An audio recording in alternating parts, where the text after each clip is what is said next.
I don't think you can start having a legal system that says you must tell the truth except when, and then have a long list of exceptions. That doesn't sound like a good idea to me. But there is a case coming up in the Federal Court of Australia where the discussion of gendered language is crucial. Did you want to tell us about the Tickle versus Giggle case? So the Tickle versus Giggle case is scheduled to be heard in the Australian Federal Court in April. And again, this is a clash between sex and gender identity. So Sal Grover, who founded the Giggle app, which is an online social media platform for girls, wanted to have it as women only.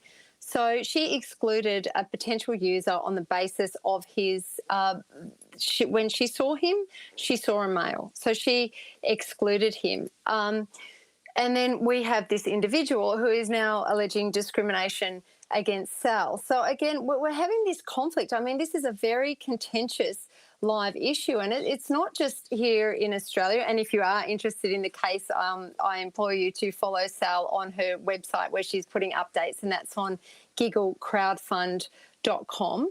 But there are a number of cases currently running overseas.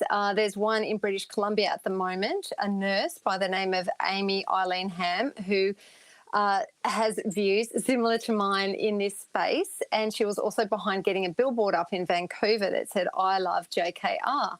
And because of what she said on social media, she's being subjected to a disciplinary process through her professional body to try and have her stripped of her qualifications as a nurse for having these views. So, I mean, that's running at the moment. And Amy wanted to refer to males who identify as trans as such.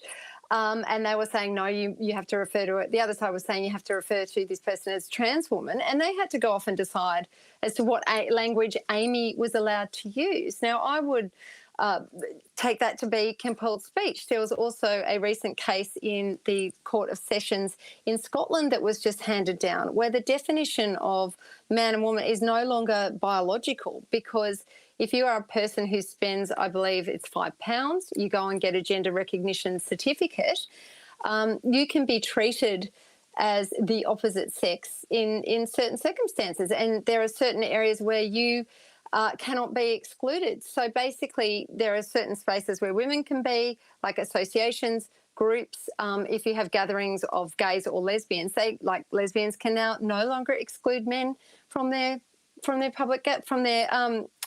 gatherings. So, you know, in redefining biological sex, in redefining the definition of man and woman, it has real world implications, very far-reaching implications. And while people might think that using pronouns, it's just being kind, it's just being respectful, it's actually redefining something in such a way that it's placing a burden on other people in society, and that burden really does need to be considered when such policies are being put forward.